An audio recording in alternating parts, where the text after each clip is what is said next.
everyone and welcome. My name is Zachary Likes Comics and I hope you're all having a fantastic day. Today is Wednesday, January 7th, 2026, which means it is New Comic Book Day. It is the first New Comic Book Day of the year. Guys, I am so excited for today's pull list. There's so much heat coming out today. We are also going to be hanging out with some friends for today's New Comic Book Day vlog. And at the end of the video, I wanted to highlight my top 5 comics of 2025, my favorite reads of the year. So there's a lot on the agenda today. I wanted to take you guys along with me. We have Absolute Superman issue 15, the first introduction of the new suit. We have Absolute Batman Arc M special. We have Ultimate X-Men issue 23. We have Amazing Spider-Man issue 18. We have X-Men issue 23 by Jed MacKay. So a lot of heat coming out today. I'm so excited to take you guys along with me. So come with me, guys.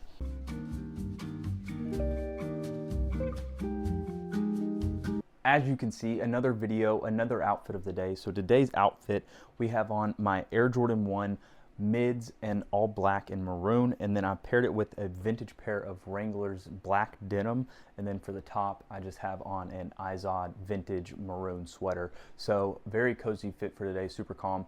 But I wanted to talk about today's read of the day. I wanted to go ahead and read Ultimate Universe 2 Years In. I actually have not read that issue yet. I know it's a one-shot, but I'm super excited to read that. So I'm going to go ahead and read that now and then get back with you guys with my thoughts on that, plus everything I read last week.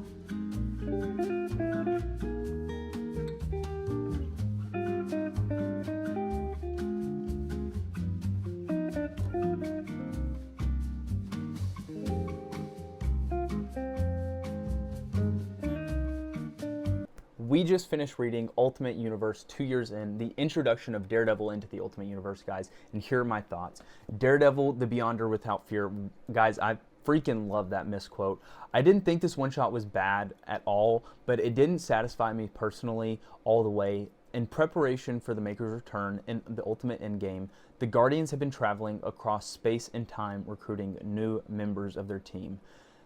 There was a lot of really fun concepts in this issue, and I really enjoyed the use of the double page spread for Daredevil's first interaction with the Guardians. This was such a beautiful piece of art.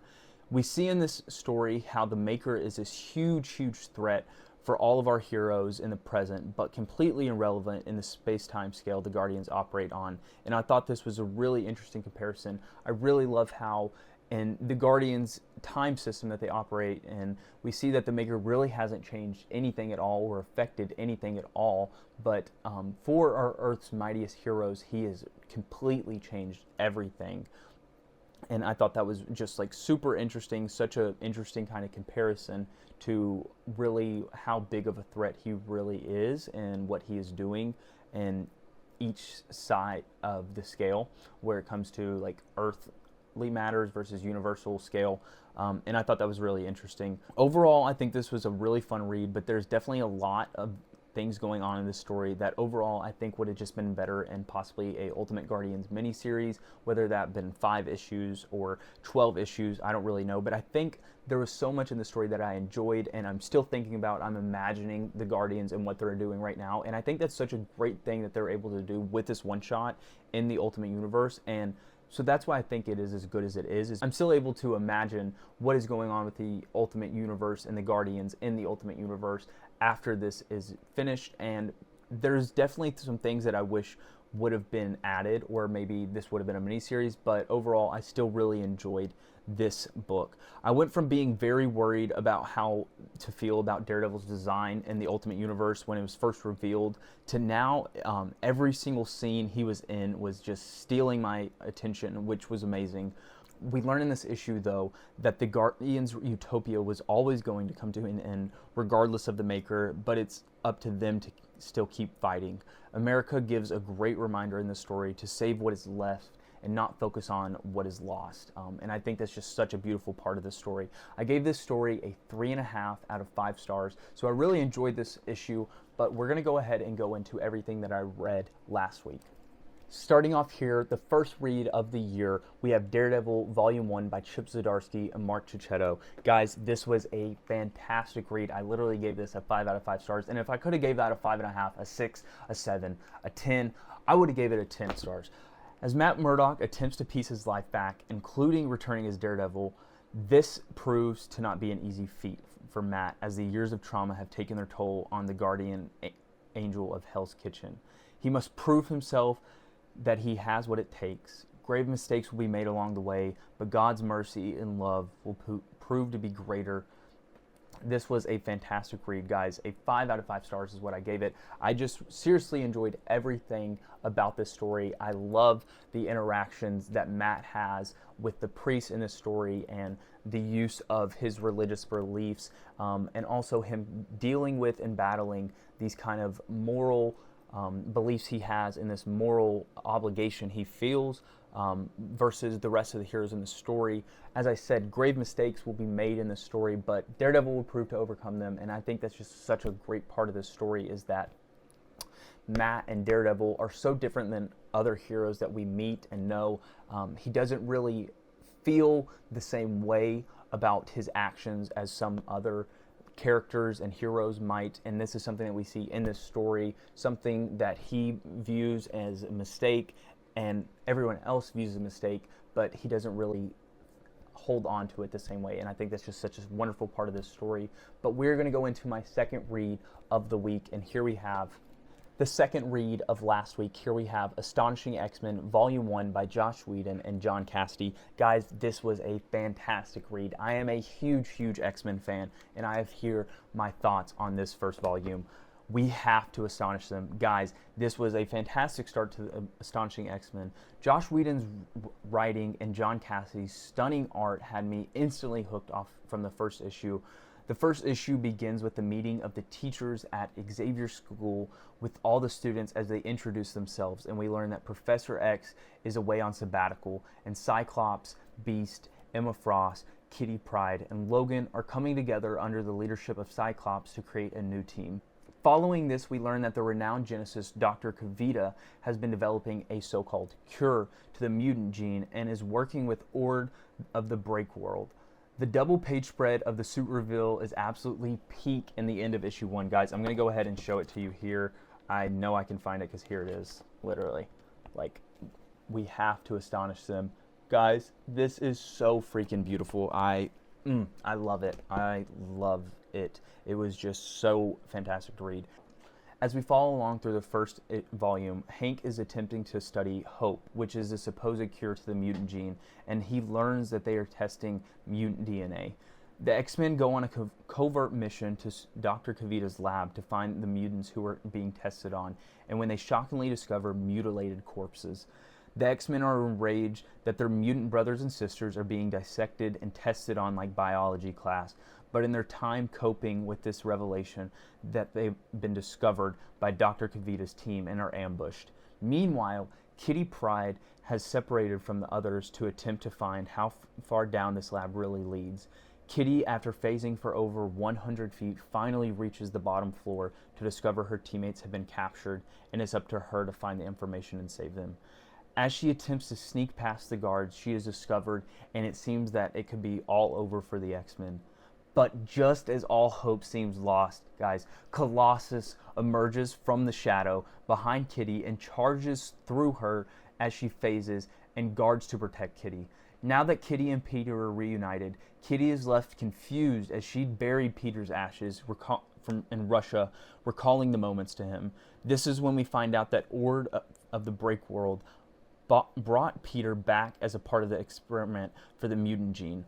Ord, at this same time, has been shown up at Professor Xavier's school looking for the X-Men and interrogates 2 young students for their whereabouts. And this is like one of my favorite parts in the story, guys.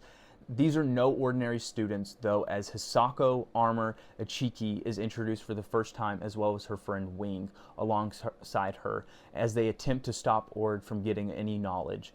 Though there were no match, as Ord overpowers Hisako and Wing with ease and takes Wing's mutant gene away as a message to the X-Men. Ord of the Breaker World is now on his way back to Dr. Kavita's lab to face off against the X-Men and breaks in to surprise the team. As the X-Men and Ord face off, Colossus surprises Ord from behind and wins the fight with ease. As tensions are now just reaching an all-time high, we find out that Nick Fury and S.H.I.E.L.D. have teamed up with S.W.O.R.D. after learning from Breakworld's technologies can see partial versions of the future. In the future, Breakworld saw a genocide of their world by a mutant, and one that S.W.O.R.D. assumes to be an X-Man. As this news comes to the X-Men, Nick Fury and Sword debrief the team.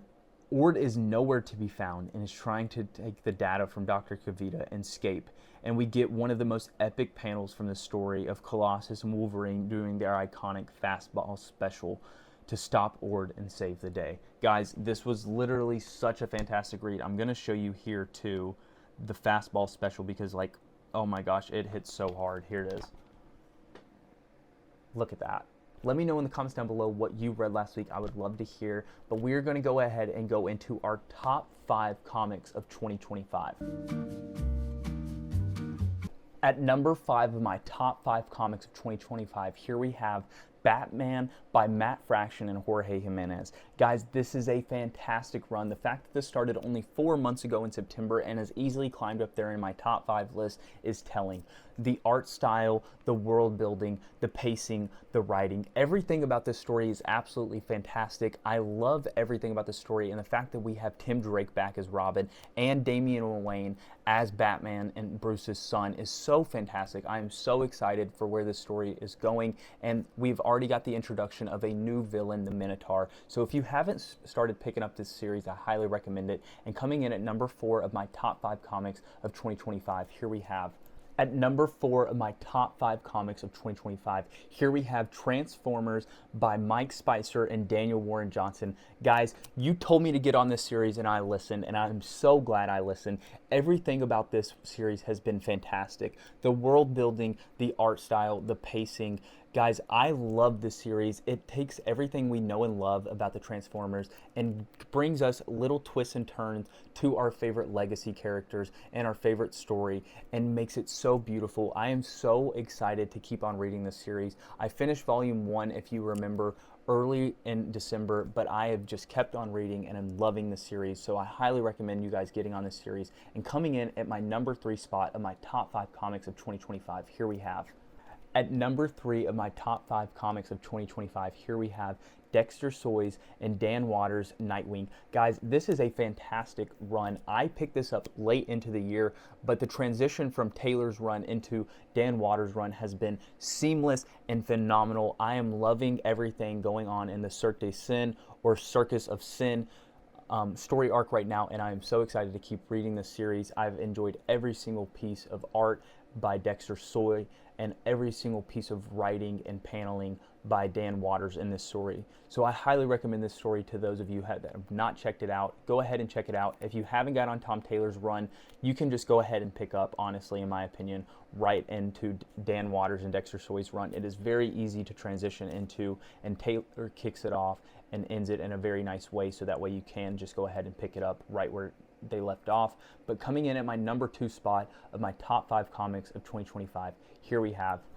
At number 2 of my top 5 comics of 2025, here we have Jonathan Hickman and Mark Cicchetto's Ultimate Spider-Man. Guys, this was the first series that I picked up as an ongoing series, and after hearing nothing but high praises about this series in the summer, I was so glad I picked up this series, and it's really what got me into picking up comics weekly and going into ongoing series. I've loved everything about this story. Spider-Man Married with Family is just such a beautiful tale and gives us a beautiful story of Peter Parker and his family, and takes everything we know and love about the character and gives us beautiful new elements and a beautiful new story with a fun cast. We have Harry Osborn, we have Gwen Stacy, we have Mary Jane, we have Spider-Man literally with kids, Richard Parker, as his son is teaming up with him and helping him. So this was a phenomenal read, and I highly recommend those who haven't started this series to go ahead and start this series, Ultimate Spider-Man by Jonathan Hickman and Mark Cicchetto.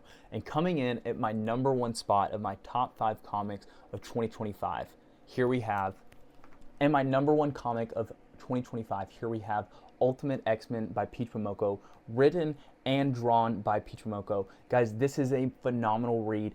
Every single issue of this series I've given a 5 out of 5 stars. I picked this up in September, but I quickly flew through volume 1 and 2, and I was waiting for volume 3 to come out. I picked up volume 3 instantly when it came out, read it, and then I just kept on going and picked up issue 18 to just keep on reading. I have loved every single issue of this series, though. It is my favorite ongoing. I am going to be so sad when issue 24 comes out next month. You guys might have to send an SOS for me. I'm probably going to go missing. But I've loved everything about Peach Momoko's Ultimate X-Men. This takes everything we know and love about the X-Men and gives us a brand new telling of the story with a brand new cast of characters. Hisako Armor is the main character of this story with such a fun cast around her. We have May, we have Natsu, we have just such a beautiful cast of characters and such an interesting villain in this story and an all-new telling of the Ultimate X-Men. I highly recommend this series to anyone that hasn't read this yet. This is my top comic of 2025, Ultimate X-Men by Peach Momoko. Guys, let me know in the comments down below what you think of my top 5 list of 2025 comics, but please remember that this is my list. This is no reflective of anyone else's list, so if your list doesn't share the same as mine, please don't take offense to that. I would love to hear and discuss with you guys in the comments down below, though, your top 5 comics of 2025. It is about that time. We are about to head to our LCS for today's pickups. There's a lot of heat coming out this week. As I mentioned, we have Absolute Batman Arc M Special. We have Absolute Superman issue 15, the first introduction of the new suit. We have Ultimate X-Men issue 23, super excited for that. We have X-Men issue 23 by Jed MacKay. We have Amazing Spider-Man issue 18. So a lot of heat coming out this week. But guys, come with me. We're going to hang out with some friends today. Let's go.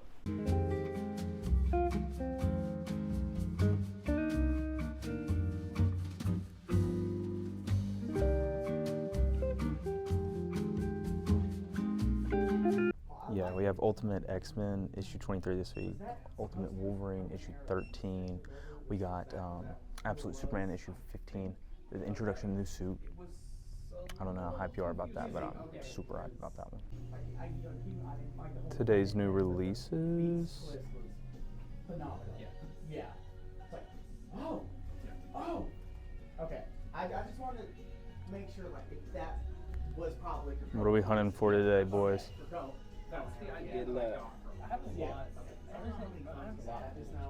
You have a lot pulled? I have a lot pulled. Were you thinking of getting fractions run? 5? Because I think you could get 5 here, and then all the back issues are right there. So you could hunt for 4 and 3. Yeah, I think I have the first 3, so that's probably well. This is such a sick find in the dollar bin. What are we finding in here? Look at the covers on these. Oh.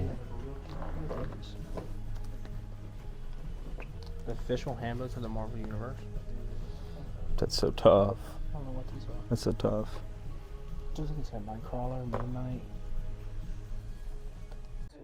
If you're thinking about pulling the Nightwing, it's so good. It's in my top 5 comics for 2025. Dan Water and Dexter Soy are cooking. I think that's Nugent. I think that's Dustin Nugent's cover too. He's so cool.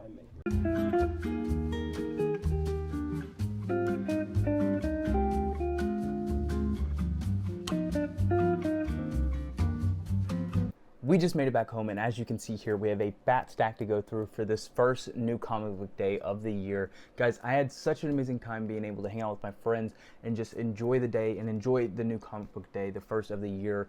But I'm so thankful for you guys for tuning in for this. We have a fat stack to go through, and as you can see here, we have the little cozy ambient Daredevil with the rain going on in the background for the cozy vibes. But we're gonna go into this fat stack here. And starting the stack off here, we have issue 23 of Jed MacKay's X-Men, this beautiful foil wraparound cover, guys. I don't know if this is fully able to be picked up on screen, but guys, this is such a beautiful cover. This is probably my favorite foil I've picked up. But going into issue number 2 of the week.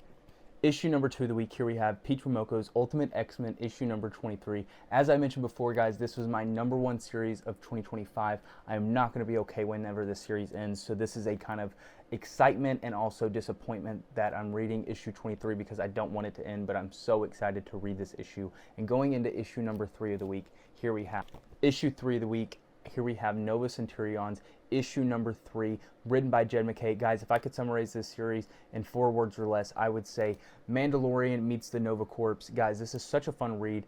Honestly, like a bounty hunter meets the Nova Corps, and I've really been enjoying the writing so far by Jed MacKay. I highly recommend the series if you haven't gotten into it. And going into issue number 4 of the week, here we have Issue for the week, here we have Joe Kelly and Pepe Larraz teaming back up on Amazing Spider-Man issue number 18. Guys, as I mentioned before, Spider-Man Noir, Spider-Man Torn, Ultimate Spider-Man all in February, I believe. So this will be the last Spider-Man on the shelves. And as of recently, they've been releasing 2 issues per month. So guys, if you're a Spider-Man fan like I am, go ahead and tap into this series. I highly recommend it. And going into issue number 5 of the week.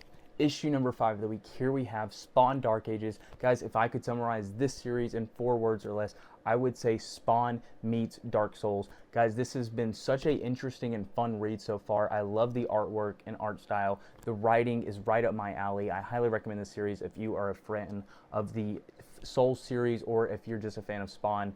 I would really recommend this to you guys. And going into issue number 6 of the week.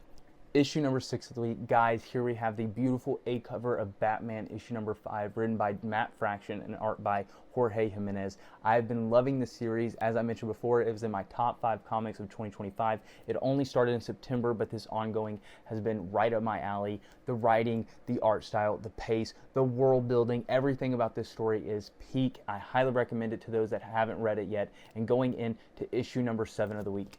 Issue number 7, here we have Uncanny X-Men issue 225. Guys, if you know me, you know I'm a huge X-Men fan, so finding this in the dollar bins was a huge steal for me. I'm so excited to have this in my collection. This beautiful cover featuring Wolverine, Colossus, we have Mystique, Blob, Rogue, so a super sick cover of issue 225. And going into issue number 8 of the week.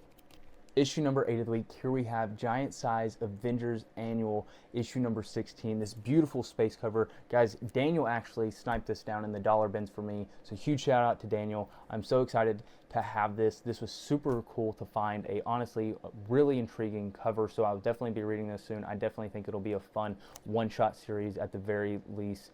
But going into issue number 9 of the week. Issue number 9 of the week, here we have Jed MacKay's issue number 3 of X-Men. Guys, if you didn't know, Jed MacKay's X-Men is actually tying into the Cyclops miniseries coming out in February. So if you are a fan of Cyclops or going to be reading that series, I highly recommend getting into this series. Me personally, I wanted to get in this series so that way I could get a little bit more X-Men in my life and a little bit more Cyclops background and knowledge for the Cyclops miniseries. So I'm super excited to pick this up. And going into issue number 10 of the week. Issue number 10 of the week, here we have Jed MacKay's issue number 7 of X-Men, this beautiful variant cover. Guys, as I mentioned before, I'm a huge X-Men fan. I'm also a huge Jed MacKay fan, so super excited to have this. And going into issue number 11 of the week. Issue number 11, here we have this beautiful cover of issue 9 featuring Psylocke of X-Men by Jed MacKay. Guys, this was such a cool find. I love Psylocke, I love X-Men, so super excited to have this and keep on collecting Jed MacKay's ongoing X-Men series. And going into the last but not least, issue number 12 of the week, here we have issue number 12 of the week, this beautiful cover of Cyclops on issue number 10 of X-Men by Jed MacKay. Guys, I can't believe I found this in the back issues hunting. I'm so excited. I went and back issue hunted today. So a super sick find by Jed MacKay. As I mentioned before, I'm trying to collect all of his ongoing X-Men series to kind of get some background knowledge on the Cyclops miniseries. So super excited to find this. Thank you all so much for watching this video, guys. I appreciate all the love and support on the past few videos and the first New Comic Book Day vlog of the new year, guys. I hope you all have a fantastic week. Let me know in the comments down below what you got this week on New Comic Book Day. I would love to hear, and we will be back next week for New Comic Book Day. Peace.